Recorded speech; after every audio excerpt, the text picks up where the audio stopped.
short. Ito. Bumili ako ng isang short.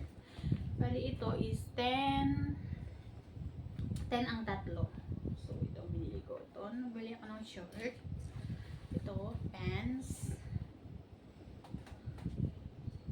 Gagamitin ko mag-day off kasi yung mga pantalon ko hindi na magkakasya sa akin, kaya yung mga de-garter ang binili ko. Ito, yun guys, ang ganda.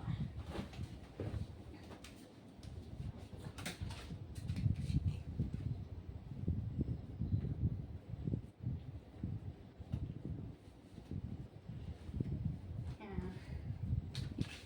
Ganda guys.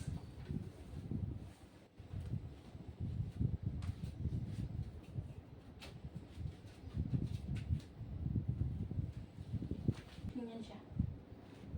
Panglabas-labas lang.